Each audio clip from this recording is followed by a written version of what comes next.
What's up, Divera family? It's your boy Christian. It's your girl Jules. It's your boy Grayson. So yun guys, nakain lang si Grayson. Ano to? Orange ba yan? Ba't iba yung kulay? It's called blood orange. So yun guys. Sorry. So, kamusta kayong lahat? Bago tayo magsimula, nag-set up nga pala ako ng GoFundMe ni Grayson para sa kanyang wish list na makapunta sa Japan, sa Disneyland sa Japan pagkatapos ng kanyang treatment. So, sa lahat ng gustong mag-donate, dito sa YouTube nasa description lang yung link, and then sa Instagram namin is nasa bio. Also, pati na rin sa Facebook page, nandun din, and lagi rin namin kino-comment sa mga video namin, yung mga link, wishlist, GoFundMe. So for today's vlog, may admit na naman si Kuya Grayson ngayong gabi for 4 days. So far, yung kanyang treatment is going crazy. It goes crazy, bro. Going pretty good, yeah? Is it pretty good? Pretty crazy? Yeah. So yung mga blood works na nakaraan sa kanyang second round, yung LP niya, yung mga ginawang process sa kanya is naging maayos naman. Meron lang din yung time na sinugod ulit namin siya sa hospital dahil sobrang taas ang kanyang lagnat, pero pinauwi din siya dahil may colds lang daw, pero grabe, sobrang init nung nung kanyang ulo nun. Ha? Ulo nun! Makulit! Magalit!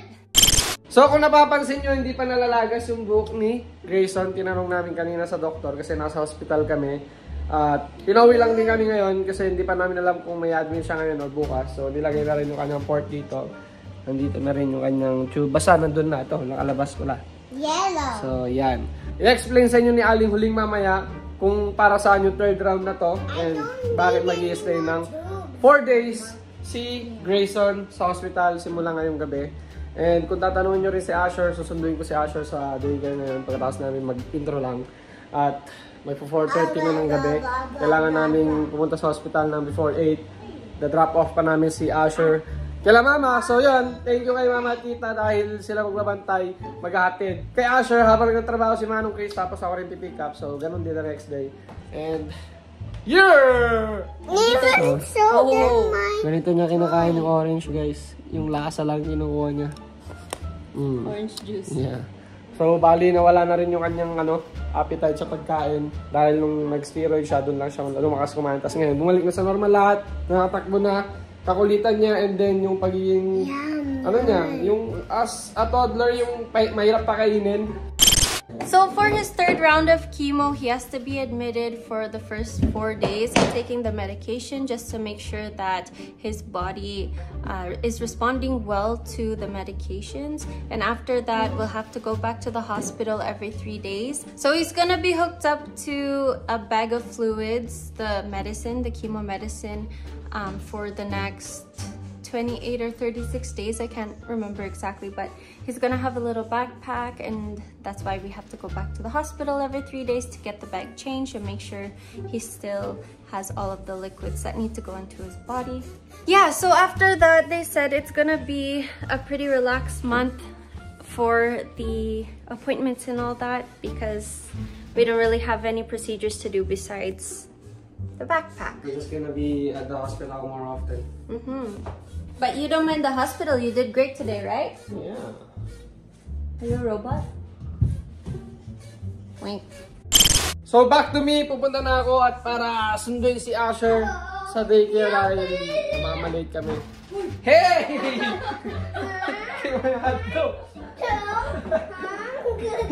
What? You still hungry? Okay, eat that then. It's cheesy. Yummy. Don't waste it. So nagluto rin pala ako ng hotdog na tosino, gamit mga madaling lutuin lang para paunin nila Aling Huling, pero marami akong niluto. Para Saving the rest. Oh my god. So ayan. Go wash your hands. Nakulubot na. Tapos nagluto rin ako ng belly. Ko alam kung tama yan, pero mukha naman tama. Bumula-bula yung skin niya, tapos malutong na. So, niready na rin ni Aling Huling yung gamit ni Asher for 4 days or 3 days kila mama. Pang daycare, snacks, and everything. Naka-ready na rin yung gamit nila Aling Huling para sa hospital. Nasa sakyan na. Kaya goods to go na. Goods to go? good to go. One more thing din pala, gusto rin namin pasalamat sa mga umahabol pa ng paregalo sa mga anak namin. At lalo na kay Grayson sa mga bumibili sa kanya ng regalo. And yun, meron nga rin pala isa kaming kaibigan na bumili na itong kitchen set na to. Ayan. So, nadoble. Hindi ko alam paano nangyari pero dapat pag binili yun sa wishlist is nawawala na. So, nadoble. Binili ba ng mom mo yun? O, baka binili nyo lang off Amazon, hindi sa wishlist. I don't know because when someone bought the coffee maker, it didn't go on the wishlist.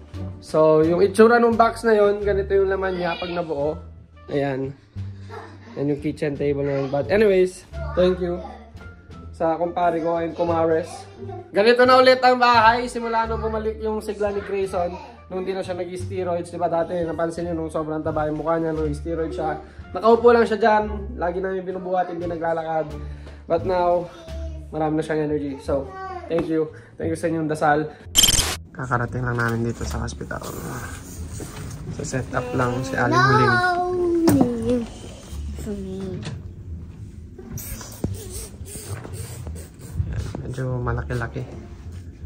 Pero may kasama pa din. You got it out. I knew it. Yeah, sure. Slash. What are you doing? She's almost. See, I'm making sure that it looks beautiful. Taking off the... Yeah, I will take off the yucky one. I just want to make sure this one looks beautiful, like a work of art. Mwah.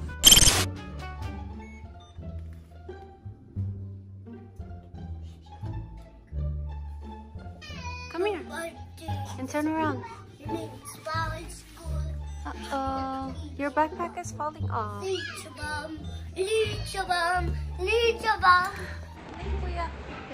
Smile. Boom.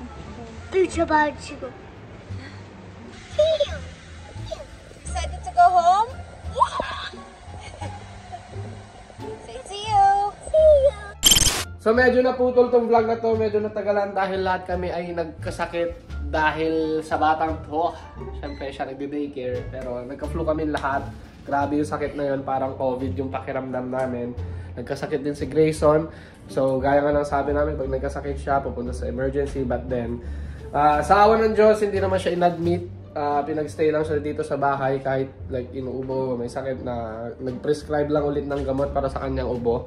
So yun yung dahilan kung bakit suka rin siya ng suka dahil sa pag inuubo niya, sobrang OA nung pagkaubo niya. And yeah, ganun lang talaga siya umubo. So anyways, kumakain nga pala sila ngayon ng brunch. Ang ulam nila ay sausage. And yan na si Kuya. Trinim. Trinim na yung kanyang buhok. Ito na si Asher. Hi! So nung nagkasakit si Asher guys, sobrang wala siyang gana. As in, hindi kumakain. First time ko siya nakita na gano'n, sobrang clingy na sa nanay niya. Buhat maghapon. And then, yeah, isa rin siya, nagsusuka. Kaya lahat ng bedsheets namin. Hanggang ngayon naman, ay puro suka, laman, mga unan. Kaya, ni-stress na si Aling Huling. Mommy is getting the pencils. Yeah, kasi, what happened? He threw that. You did. And you? Yeah, you were just crying, right? You woke up last night. Yeah. And not me too. Yeah, because you throw up. So yun nga, gaya ng sabi namin sa simula ng vlog na to, na-admit si Grayson sa third round na kanyang treatment for 4 days. So yung mga lumabas lang na side effect niya is nanginginig siya. And then alam mo yung pag kinamot mo yung balat mo, magkakaroon ng marka para may naiipon na dugo. So yung parang tuldok-tuldok siya na gano'n. And then yun yung mga inobserbahan, nagkasakit siya. So pag hindi daw lumabas yung mga side effect na yon sa kanyang medicine na nandito sa bag niya, weird daw sabi. So lumabas lahat yon. And then after 4 days, okay naman siya hanggang ngayon. Bali sa tuwing umaga lang is kailangan parang meron siyang gagawin na hawakan yung ilong niya, parang magpo-point ng dalawa na gano'n. Like, yung isa sa amin ni Aling Huling, kung shaky ba or hindi, and then kapag hindi niya matouch yung ilong niya ng tama, so bali kailangan namin siya dalhin sa hospital. And then kailangan itong damit na to, itong bag na to is like may charger. Oh my goodness. Maid is maid of honor. So, yeah. So, may machine siya dito. Papakita namin sa inyo mamaya. And, what? Are you washing something? Yeah. Nilaban ko lang. Quick wash lang yan. Sorry. Okay, back upstairs. Run. Why are you running? Hey, go back there. We're not done eating. Let's wait for mommy. Mommy is doing something. Oh, kuya. Look at kuya. He's eating. Oh, marunong na magdabog to. Marunong na rin magsabi ng I hate you. Ay! Itong gangster to eh. So, I'm not sure 26 days or 36 days yung sabi na kailangan naka-attach sa kanya tong medicine na to. And then, meron kaming paper doon yung kanyang mga appointment kung kailan. So, every 3 days, kailangan pumunta sa hospital, papalitan yung needle niya. And then, tong, syempre, tong bag niya, medicine niya. So, ayun, nakasalpak sa kanyang port. After yung kanyang recovery sa infection, nag-surgery siya, nilipat dito yung button niya. So, doon na ginagawa lahat. Kuha na ng blood works and everything. Yeah, and chemo. So, and yung bag na yan, guys, is made for medicine talaga. Maraming lagusan dito. And sa loob, may hook siya. So, yung tawag sa kanyang medicine ngayon for 36 days is Blina. So, every month, or like may bagong medication si Grayson, like yung first round, second round, third round, binibigyan kami ng papel para aware kami kung anong gagawin sa kanya sa tuwing pupunta ng hospital. Well, di naman ako lagi kasama doon kasi nagtatrabaho ako minsan. Pero minsan naman natatiming na off ko. So, bukas na nakalagay dito, Blina bag change. Papalitan yung kanyang medicine kasi paubos na. Papalit talaga ng bago and then papalitan din yung needle niya. Sobrang daming pagbabago kay Grayson. Bumalik na yung kanyang sigla. Pumayat na rin siya. So, gaya ng sabi namin sa inyo ng first round, yung nag-steroid siya, talagang lumobo siya, di ba? So, ayun guys, ipapakita na natin yung laman ng kanyang bag. Okay. Medyo mahaba tong extension na itong tubing niya. Tubing kasi tawag niya dyan sa may cord na yan. So, pag binuksan mo, ganyan lang yung laman niya. Ito yung Blina niya. So, paubos na, papalitan na ito bukas. And then, ito yung machine niya para pumasok sa kanyang diretso na ganon. And, may mga instruction din dito ata. And may mga kit. So, don't touch it. So, ayan. Kapag ka-emergency, nag-leak, ito, iipitin mo siya, yung cord niya para hindi tumagas. Ito, na-extend to ng mahaba, pero since nakasuot sa kanya ngayon, niliitan lang namin. Dapat hindi yan dito sa may zipper. May butas na dito, guys. Ayan. Nung pinalitan ata, nung nakaraan, hindi nila nilusot dyan, kaya hindi na makatanggal after 3 days ulit.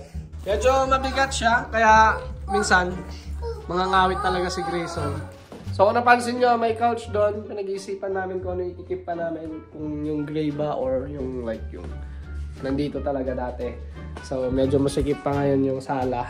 So si Ali huling busy sa paglilinis kaya hindi namin kasama ngayon sa vlog na to. So bago namin tapusin tong vlog na to, ulitin ko lang kung gusto nyo makatulong sa amin. And syempre kay Grayson para matupad yung kanyang wish. And then syempre nga si Ali huling walang trabaho ngayon. Kung gusto nyo mag-donate kahit magkano, malaking tulong na yan.